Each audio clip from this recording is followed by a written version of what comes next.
Prime Minister Modi, it's an honor to welcome you to Facebook. And thank you to everyone here in Hacker Square and in our community watching us live in India and around the world. You know, India is personally very important to the history of our company here. This is a story that I haven't told publicly and very few people know, but early on in our history, before things were really going well and we had hit a tough patch and a lot of people wanted to buy Facebook and thought we should sell the company, I went and I saw one of my mentors, Steve Jobs, and he told me that in order to reconnect with what I believed as the mission of the company, I should visit this temple that he had gone to in India early on in his evolution of thinking about what he wanted Apple and his vision of the future to be. And so I went and I traveled for almost a month, and seeing the people, seeing how people connected, and having the opportunity to feel how much better the world could be if everyone had a stronger ability to connect, reinforced for me the importance of what we were doing. And that is something that I've always remembered over the last 10 years as we've built Facebook. So,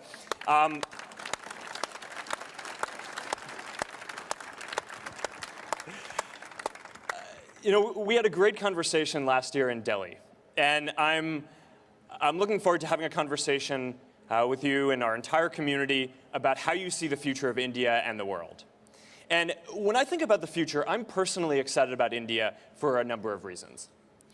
First, one of the greatest opportunities we have in the world today is to connect everyone to the internet. The internet provides access not only to entertainment and communication, but also vital information around health, education, and jobs. In fact, for every 10 people who gain access to the internet, about one person gets lifted out of poverty and about one new job gets created. Now, there's still 1 billion people in India who we need to connect to the internet. And connecting them represents one of the greatest opportunities available to humanity today. So I'm deeply appreciative of Prime Minister Modi's commitment to Digital India, to make this enormous opportunity a reality for all Indians. And I'm personally also impressed by the example Prime Minister Modi has set of using the internet and social media to communicate directly with Indian citizens.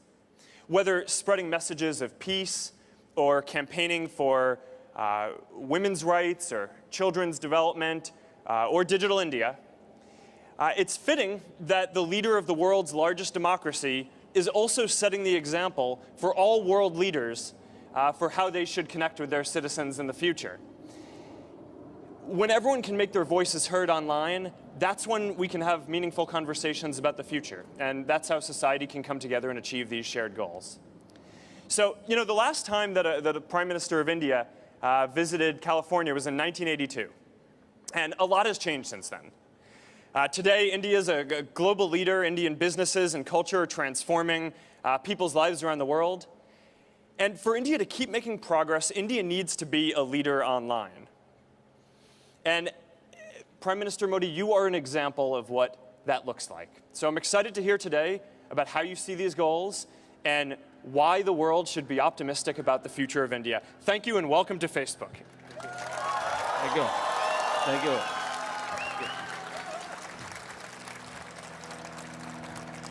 Mark, मैं आपका बहुत आभारी हूँ कि आज मुझे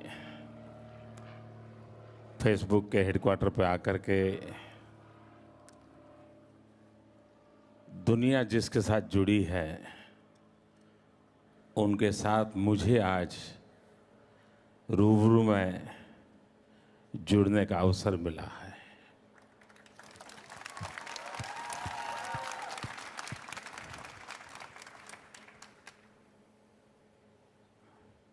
विज्ञान और अध्यात्म का नाता ऐसा हो भी सकता है, वो शायद मार्क ने आज न बताया होता तो दुनिया को पता नहीं चलता।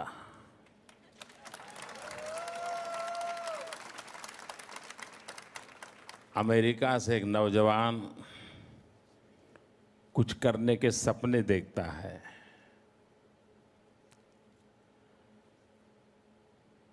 और विज्ञान की दुनिया में जिसने सफलता पाई है, वैसे उसके गुरु उसे कहते हैं कुछ भी करने से पहले हिंदुस्तान जाओ, वहाँ किसी टेम्पल में जाओ और वहाँ जाकर के तुम अपनी बात बताओ, तुम्हें रास्ता मिल जाएगा। ये बात अपने आप में एक अजूबा है। दुनिया के लोगों के लिए आज मार्क आपकी बात सुनकर के बहुत बड़ा आश्चर्य हुआ होगा, और मैं आशा करता हूं कि जो प्रेरणा आपको मिली है, जिस प्रेरणा से आपने इस काम को प्रारंभ किया है, ये सिर्फ कंपनी की बैंक अकाउंट को बढ़ाने वाला काम नहीं रहेगा, ये दुनिया के करोड़ों करोड़ों लोगों की आवाज़ बनेगा। ये दुनिया के करोड़ों करोड़ों लोगों के एस्पिरेशंस की अभिव्यक्ति का माध्यम बनेगा। और ये आपका प्रयास सामान्य मानवी की आशा आकांक्षाओं की पूर्ति करने की जिनकी जिम्मेवारी है, उनको जगाए रखेगा। और उस अर्थ में मैं आपके इस प्रयास को अभिनंदन करता रहूं, धन्यवाद करता हूं। आपने सवाल पूछा कि लोग भारत के पास बड़ी आशा भरी नज़र से देख रहे हैं। आपको क्या लगता है, जब आप भारत आए, आप किसी टेम्पल में गए बड़ी आशा भरी नज़र से, और देखिए आप कहाँ से कहाँ पहुँच गए।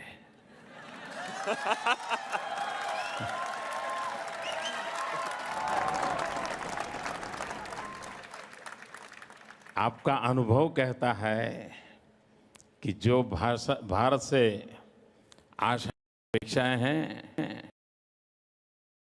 सामर्थ्य भारत में है, ये आपका खुद का अनुभव बता रहा है। ये दुनिया का सबसे बड़ा लोकतंत्र,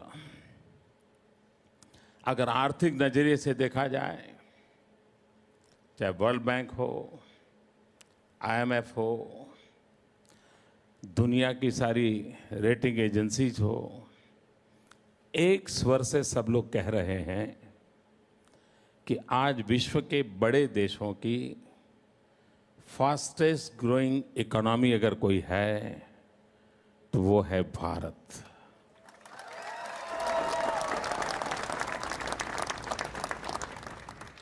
आज हम $8 ट्रिलियन इकोनॉमी है।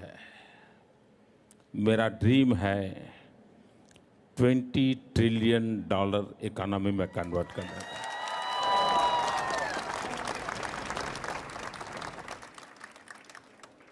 और उस काम को करना है मुझे, तो 3 बातों पर मैं बल दे रहा हूं: agriculture sector, service sector and manufacturing sector.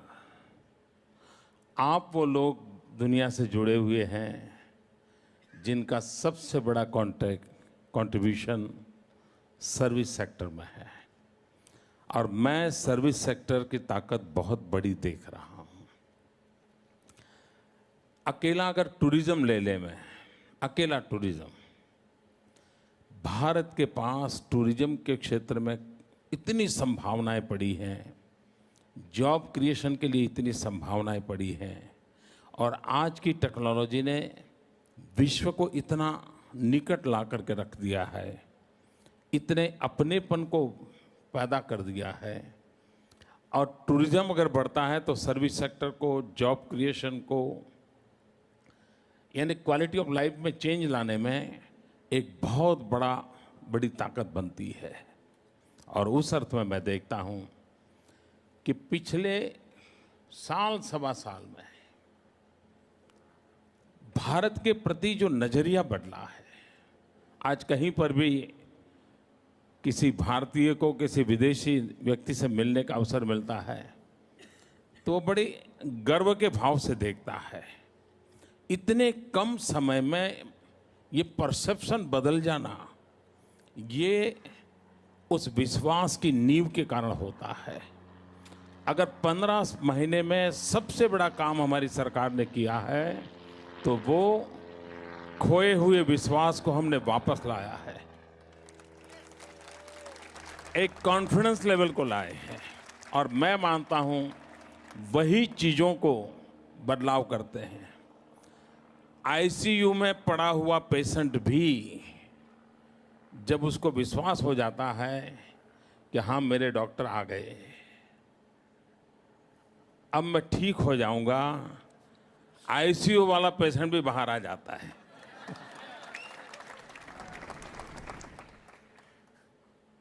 Thank you. All right. So we have the first question from the thread. We received more than 40,000 comments and questions on our Facebook post about this town hall. So that's Wow. pretty incredible engagement. And several people have flown in today to ask their questions. But before we call them up, I actually am going to start with one for you. You were one of the early adopters of the internet and social media and Facebook. And did you at that point think that social media and the internet would become an important tool for governing and citizen engagement in foreign policy?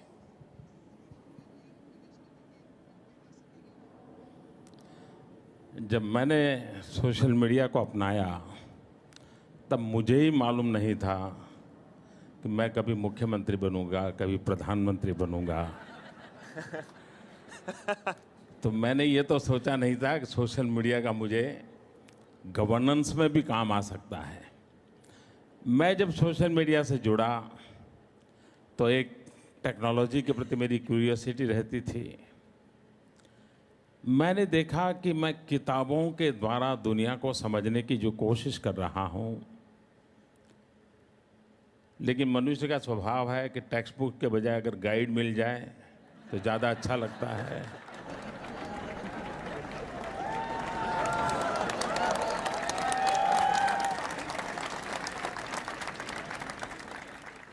और guide से भी अगर कोई sure suggestions दे देता है तो और अच्छा लगता है। मेरे लिए सोशल मीडिया ने ये काम किया। मुझे बहुत ही कम समय में 2-4 शब्दों से मुझे जिन चीज़ों की ज़रूरत थी वो मिल जाती थी। और दूसरा फ़ायदा ये हुआ कि मैं बहुत ज़्यादा पढ़ा लिखा नहीं हूँ। बहुत मेरे पास वो सौभाग्य नहीं था कि मुझे कोई ज़्यादा ज्ञान अर्जित कर सकूं। लेकिन मेरी उस कमी को सोशल मीडिया ने भर दिया। 2-4 शब्दों से भी मेरी दुनिया चल जाती थी और उसके कारण मेरी थॉट प्रोसेस में बहुत बड़ा बदलाव आया। मैं जो कभी अपने आसपास की दुनिया से ही सोचता था, एक पूरे विश्व के दायरे तक उसे छूने का मुझे अवसर मिला। मैं जुड़ता चला गया और जैसा जैसा मैं जुड़ता चला गया, दुनिया ने भी मैं जैसा हूं वैसा मुझे स्वीकारना शुरू कर दिया। और इंसान के लिए सबसे बड़ी खुशी की बात यह होती है कि आप जैसे हो वैसे जब दुनिया आपको स्वीकार करती है तो उससे बड़ा आनंद का कोई अवसर नहीं होता। वरना क्या है, लोग कहते हैं हाँ आप अच्छे हैं लेकिन ये होता तो अच्छा होता, आप तो बहुत अच्छे हैं लेकिन थोड़ा ये सोशल मीडिया पे वो प्रॉब्लम भी नहीं है। आप जैसे हैं वैसे दुनिया स्वीकार करती है आपको, उसे कोई क्वेश्चन नहीं होता है और इससे आपका दायरा बहुत तेजी से बढ़ता है। मैंने ये जो पहले अनुभव किया वो इस दायरे को बढ़ाने वाला अनुभव किया। जब मैं सरकार में आया तो मेरे सारे दरवाजे खुल गए। मैंने देखा सरकार का एक प्रॉब्लम होता है, उसका और जनता के बीच बहुत बड़ा गैप होता है, बहुत बड़ी खाई होती है। और जब पता चलता है तब 5 साल हो जाते हैं, चुनाव आता है, रिजल्ट आता है, तब पता चलता है कि भाई इतनी बड़ी गैप थी। सोशल मीडिया के कारण डेली वोटिंग होता है। मैं अभी बात कर रहा हूं, अभी वोटिंग चलता होगा कि मोदी ठीक कर रहा है, गलत कर रहा है।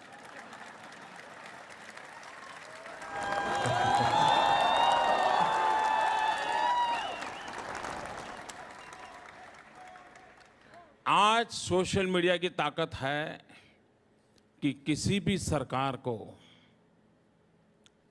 वो गलत करता है तो रोकता है, गलत करने से डरता है, और गलती सुधारने का अवसर पहले 5 साल में एक बार चुनाव के बाद होता था, आज हर 5 मिनट के बाद होता है। मैं मानता हूं ये लोकतंत्र की बहुत बड़ी ताकत बन गया है, और इसलिए मैं सभी राजनेताओं से, दुनिया के सभी राजनेताओं को, सोशल मीडिया से भागने से कुछ होने वाला नहीं है। आप जुड़िए, आप उसको जानने की कोशिश कीजिए। अच्छी सरकार तब चलती है जब आपको इंफॉर्मेशन चैनल बहुत हो आपके, और रियल टाइम इंफॉर्मेशन मिलती हो। सरकारों के पास पहले मैकेनिज्म था भी तो बड़ा स्लो था। कहीं पर कुछ हो जाता था तो 24 घंटे के बाद जब न्यूज़पेपर आता था तब पता चलता था यार वहाँ कहीं हुआ है। आज 24 सेकंड में पता चलता है कि दुनिया के उस कोने में ऐसा हुआ है। और इसलिए रियल टाइम इंफॉर्मेशन के लिए ये सबसे बड़ा सोर्स है। और अगर गवर्नमेंट जागरूक है, सतर्क है, कॉन्शियस है, तो रियल टाइम इंफॉर्मेशन से वो करेक्टिव मेजर्स ले सकते हैं, पॉलिसी फ्रेमवर्क बना सकते हैं, और काम की गति को बहुत बढ़ा सकते हैं। और उस अर्थ में मैं देख रहा हूं कि सोशल मीडिया ने गवर्नेंस में बहुत बड़ा रोल प्ले किया है। अब मुझे सवाल पूछा डिप्लोमेसी का। देखिए, डिप्लोमेसी पहले क्या होता था, कंट्री कैपिटल एक दूसरे से जुड़ते थे। दिल्ली वॉशिंगटन से जुड़ता था, दिल्ली टोक्यो से जुड़ता था, नेताओं से जुड़ते थे। सोशल मीडिया के कारण एक देश दूसरे देश के नागरिकों से जुड़ता है। आज मैं चाइना में सोशल मीडिया का अलग स्ट्रक्चर है, लेकिन मैं भी वहां भी एक्टिव हूं।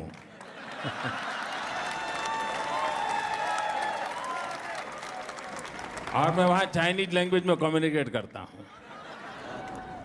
आपको हैरानी होगी, मैंने चाइना की वीबो पर उनके प्रधानमंत्री के जन्मदिन की बधाई दी।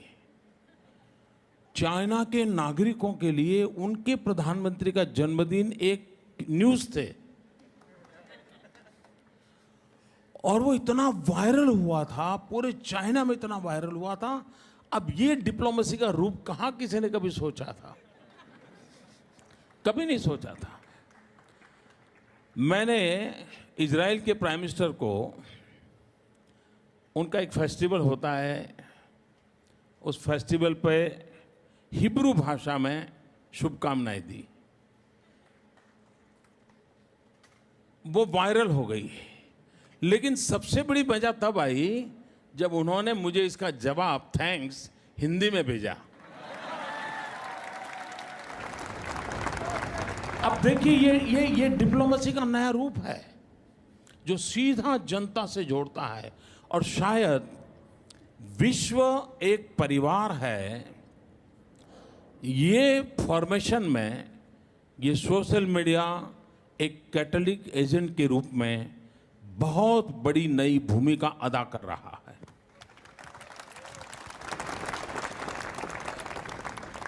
one of the reasons why so many of us here at Facebook admire your leadership so much is that we deeply agree in our mission with so much of what you just said. So thank you for that.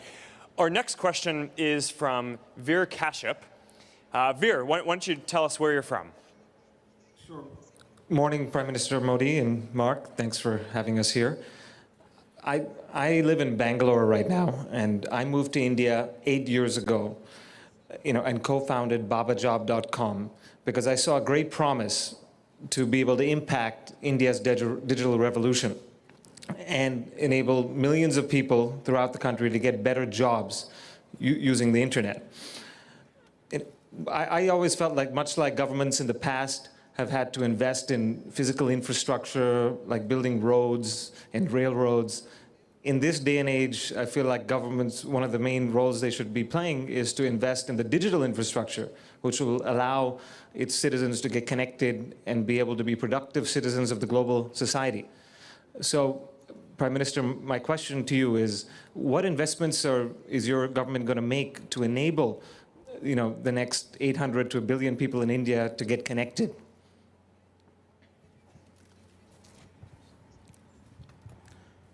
वीर, मैं आपका बहुत आभारी हूं कि आपने भारत आकर के अपना नसीब आजमाने के लिए प्रयास किया है। मैं इसका स्वागत करता हूं और वीर से प्रेरणा लेकर के यहाँ के और भी नौजवान जरूर भारत आना पसंद करेंगे।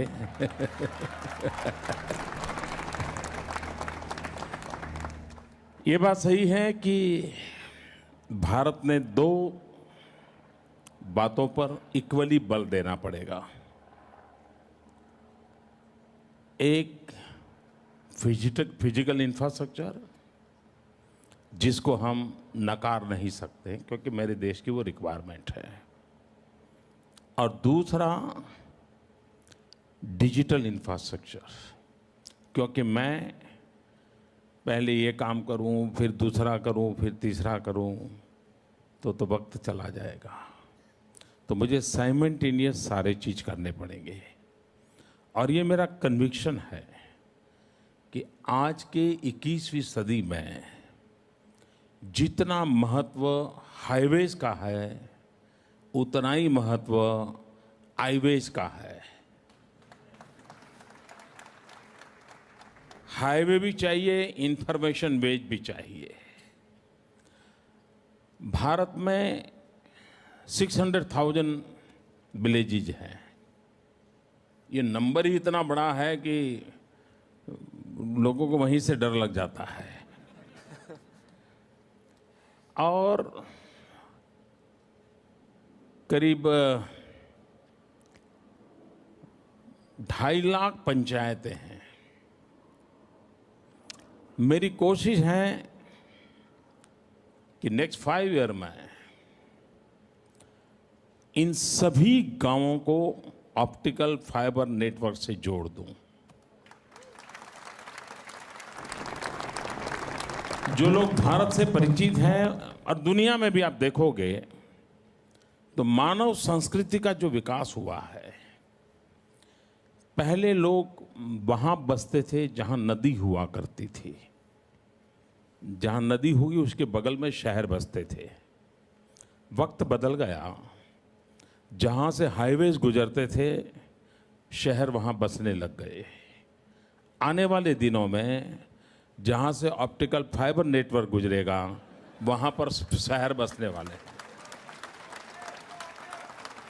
ये बदलते हुए विश्व को हमने देखना चाहिए, और इसलिए हमारी कोशिश है कि हम गवर्नेंस में टेक्नोलॉजी को बहुत बड़ी मात्रा में ला रहे हैं। ट्रांसपेरेंसी के लिए वो बहुत उपयोगी हो रहा है। इफेक्टिव गवर्नेंस करना है, इजी गवर्नेंस करना है, इवन इकोनॉमिकल गवर्नेंस करना है। तो ये टेक्नोलॉजी बहुत बड़ी ताकत है। तो सरकार के फायदे के लिए भी मेरे लिए कंपल्सन है कि मेरा पूरा शिफ्टिंग डिजिटल वर्ल्ड की हो। तो एक तो इंफ्रास्ट्रक्चर बल हो। जहाँ तक पैसों का सवाल है, मैं नहीं मानता हूँ आज दुनिया में पैसों की कोई कमी है। बहुत से देश हैं उनको पता नहीं है पैसे कहाँ लगाएं। मैं उनको एड्रेस दे रहा हूं कि हियर इज द प्लेस।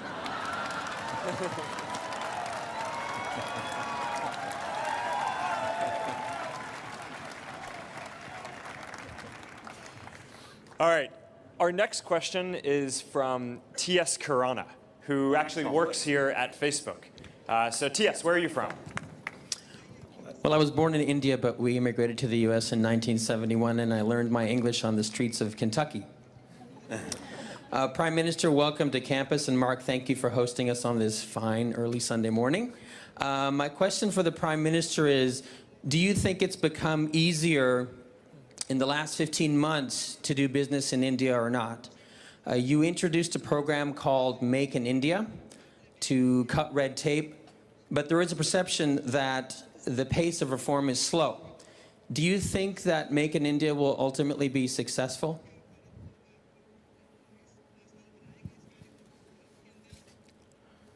देखिए, एक स्कूटर जब टर्न करना होता है, ऐसे जा रहा scooter, it takes half a second, और आपको पता चला हाँ यार स्कूटर ऐसे जा रहा था, इधर आ गया।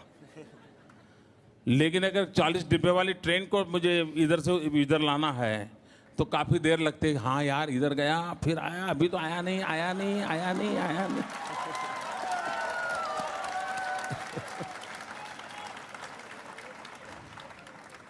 तो इतना बड़ा देश, आपको एक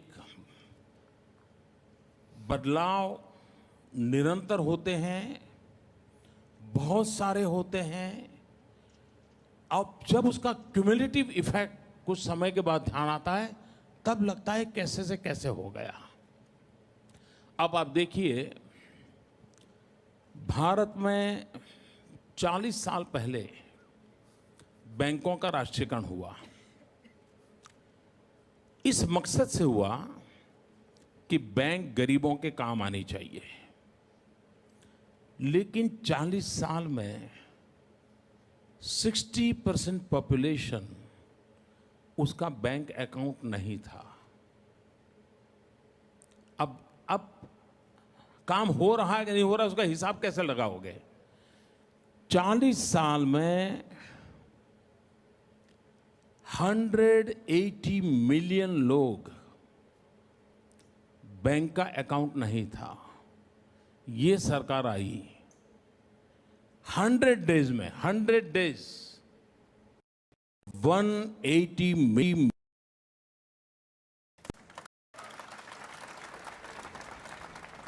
अब आप स्पीड देखो, स्केल देखिए, ये देखोगे अरे वाह कैसे हो गया भाई, जो 40 साल में नहीं हुआ वो 100 दिन में कैसे हो गया।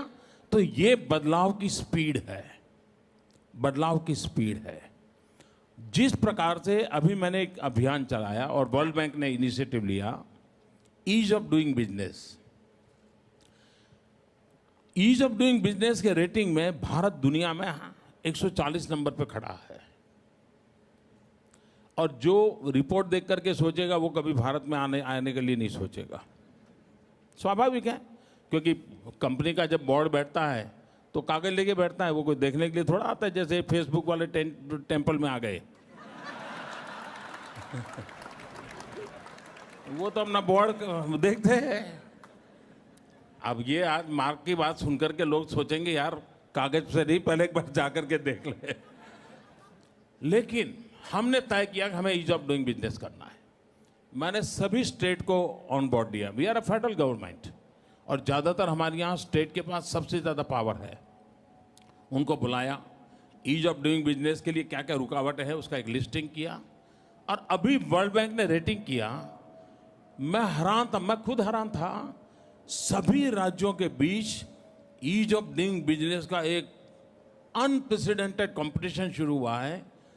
एक से दूसरा राज्य आगे निकलना चाहता है, और ईज ऑफ डूइंग बिजनेस में unprecedented achievement in last 6 months India ने अचीव कर लिया है। आने वाले दिनों में जब नेशनल रेटिंग आएगा, मुझे विश्वास है हम 140 से काफी ऊपर चले जाएंगे।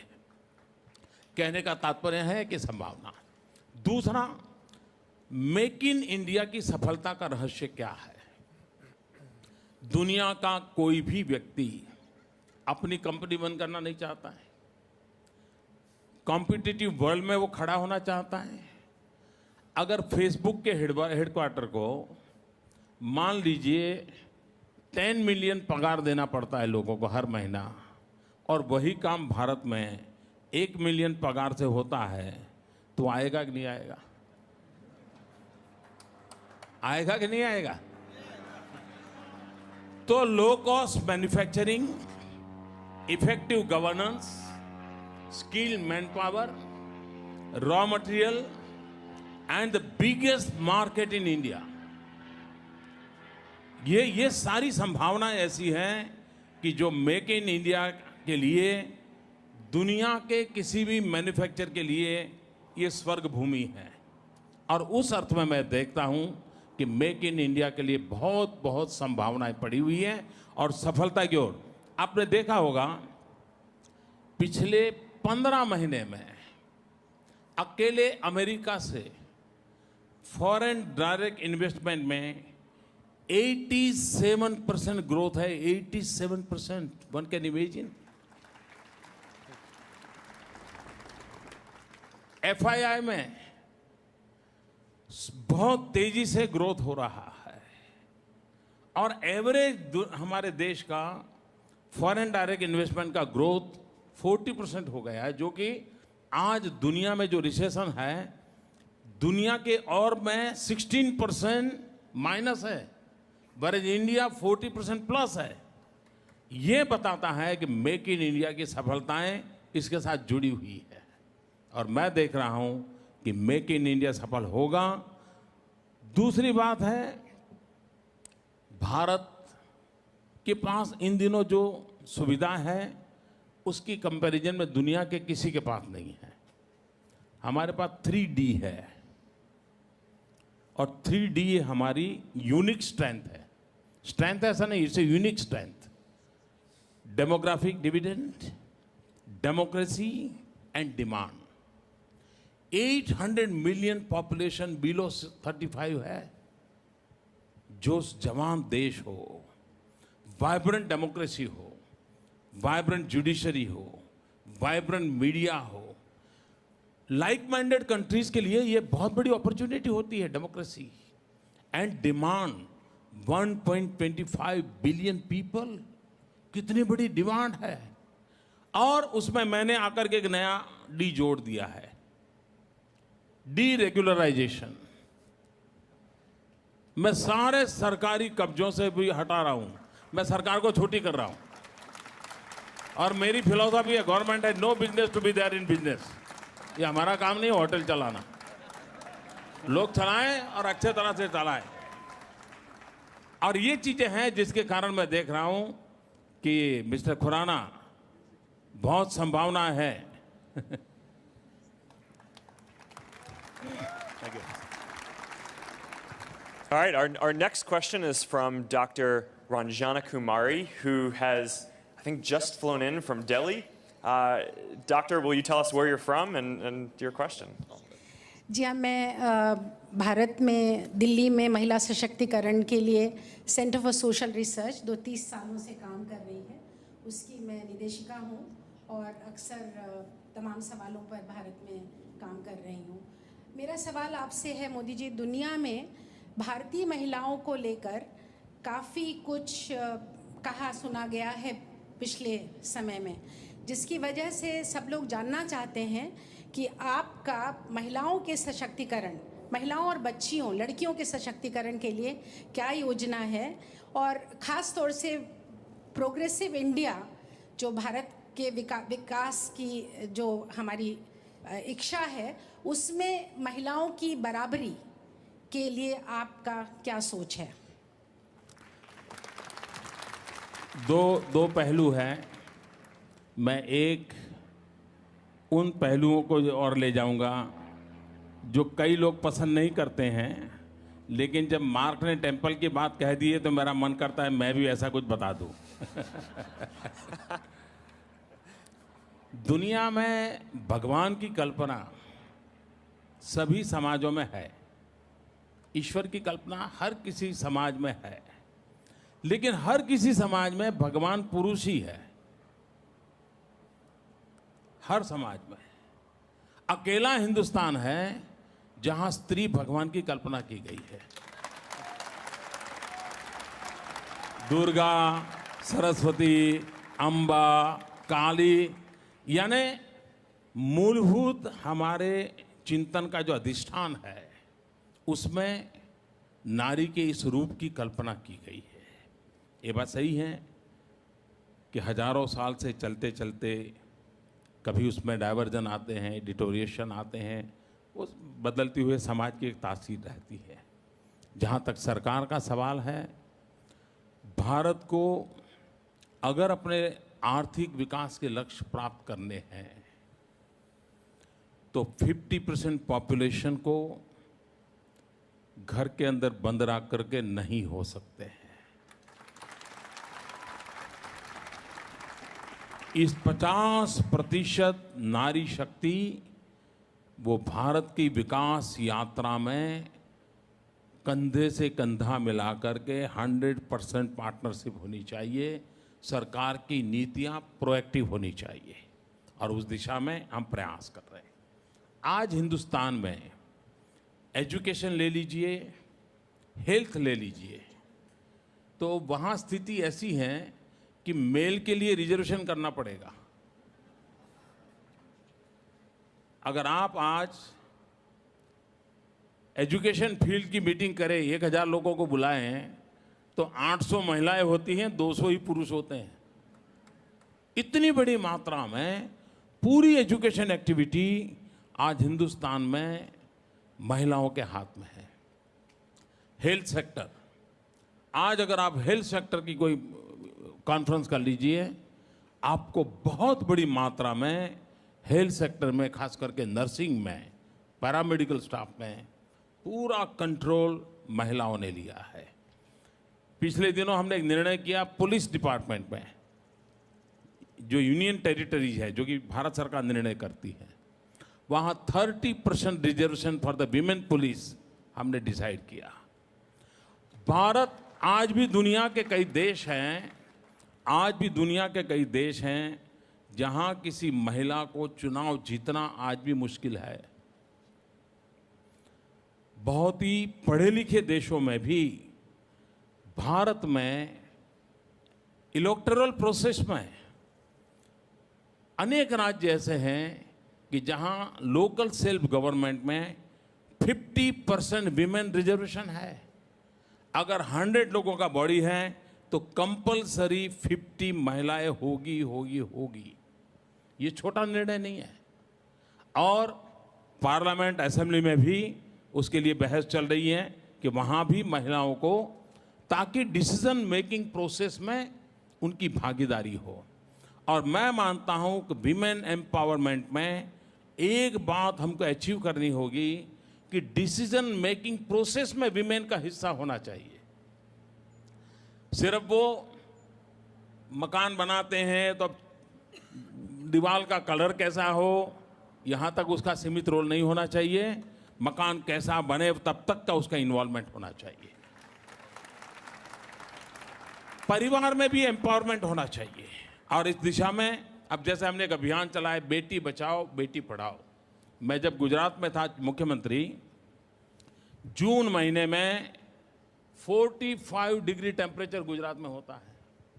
मैं जून महीने में 12, 13, 14, 15 इन जून के 4 दिनों में खुद गांव चला जाता था, गांव में रहता था। 45 डिग्री टेम्परेचर हुआ करता है। हर घर जाकर के कहता था, बेटी को स्कूल भेजिए, मुझे आपकी बेटी को पढ़ाना है। और मैं 100% गर्ल चाइल्ड एजुकेशन को अचीव करके रहा था। आज मेरी कोशिश है गर्ल चाइल्ड एजुकेशन को, बेटी बचाओ बेटी पढ़ाओ, एक बहुत बड़ा मूवमेंट नेशन वाइड चल रहा है। तो ऐसे अनेक काम है।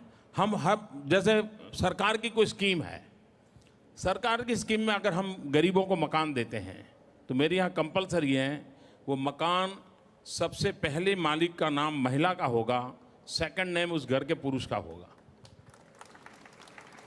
पहले भारत में बच्चों को स्कूल दाखिल करते थे तो बच्चे के पीछे पिता का नाम लिखा जाता था। मैं जब गुजरात में थे मैंने कंपलसरी कर दिया था, बच्चे के साथ सिर्फ पिता का नाम नहीं, माता का नाम कंपलसरी रहेगा।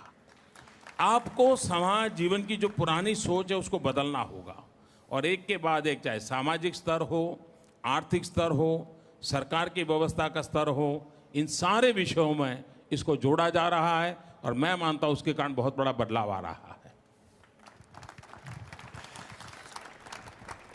All right, so for our next one, I want to ask you a personal question. People may not realize this, but there's actually a number of things that we have in common. One of them is that family is very important to me and to both of us. And in fact, you know, both my parents are actually here today. So welcome, guys. They'd rather come watch you than Where is your mother? they're right here. They're right here. Now, I understand that your mother is very important in your life. So I'm hoping that you'll tell us a bit about her. मैं उन माँ बाप को बहुत बधाई देता हूँ और उनको यहाँ से मैं प्रणाम करता हूँ कि उन्होंने मार्क जैसा बेटा एक ऐसे काम के लिए दिया जिसने दुनिया को जोड़ने का काम किया है।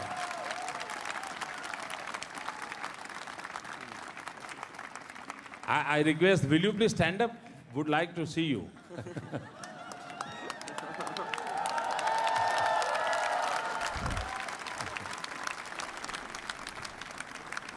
और मुझे लगता है शायद ये पहली घटना होगी कि मार्क ने आज आप दोनों को यहाँ बुलाया है। हर किसी के जीवन में, आप किसी भी व्यक्ति के जीवन में देखें, किसी भी की बायोग्राफी देखें, ऑटोबायोग्राफी देखें, दो चीज़ें हमेशा आती हैं कि मेरे जीवन में मेरे टीचर का क्या रोल रहा, मेरे जीवन में मेरी माता का रोल क्या रहा। हर एक के जीवन में आता है। मैं भी एक सामान्य परिवार से हूँ, मेरे जीवन में मेरे माँ बाप का बहुत बड़ा रोल रहा है। मैं बहुत गरीब परिवार से हूँ। आप जानते हैं मैं रेलवे स्टेशन पे चाय बेचता था। कोई कल्पना नहीं कर सकता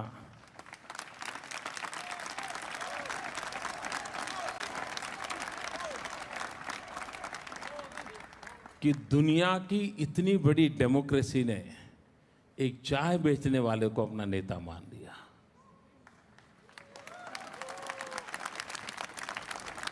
और इसलिए मैं सबसे पहले उन 125 करोड़ भारतवासियों को नमन करता हूं कि जिन्होंने मुझ जैसे सामान्य व्यक्ति को अपना बना लिया। दूसरी बात है, बहुत सामान्य परिवार में से कैसे गुजारा करना,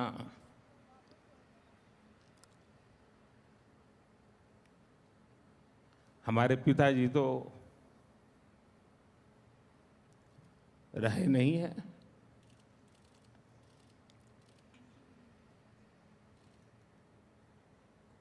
माता जी है, 90 साल से भी ज़्यादा उम्र है, आज भी अपने सारे काम खुद करती हैं, सब कुछ काम खुद करती हैं। पढ़ी लिखी नहीं है, लेकिन टीवी के कारण उनको समाचारों का पता रहता है, दुनिया क्या चल रही है, वरना कुछ पता नहीं था। अब जब हम छोटे थे तो हमारा गुजारा करने के लिए वे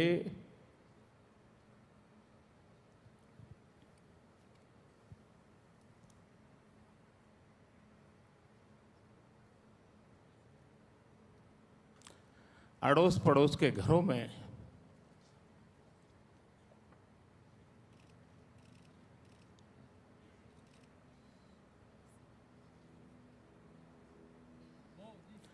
बर्तन साफ करना, पानी भरना,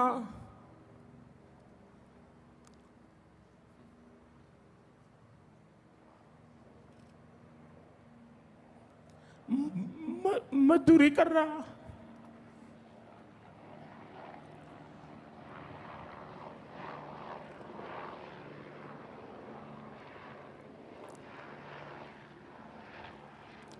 आप कल्पना कर सकते हैं कि एक मां ने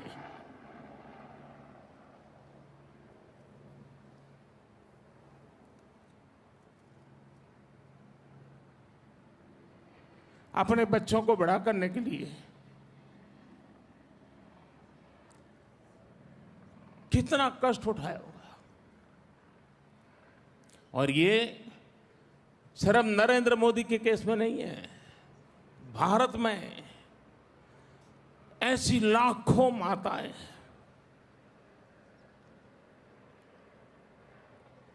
जिन्होंने अपने बच्चों के सपनों के लिए अपना पूरा जीवन आहूत कर दिया है।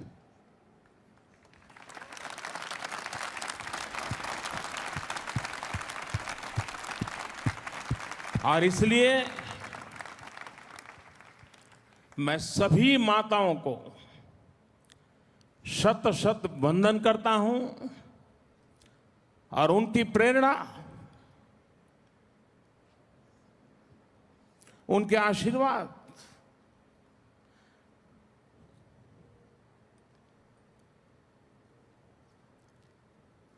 न हमें शक्ति दे पर हमें सही रास्ते पर रखे। और वही मां की सबसे बड़ी ताकत होती है। मां कभी नहीं चाहती है कि आप कुछ बन जाओ, लेकिन मां हमेशा चाहती है कि आप कैसे बनो। और ये मां का सपना होता है कैसे बनो। कुछ भी बनो, ये कभी मां का सपना नहीं होता है, ये फर्क होता है। और इसलिए हर किसी के जीवन में मां का बहुत बड़ा योगदान होता है। Thank you mark.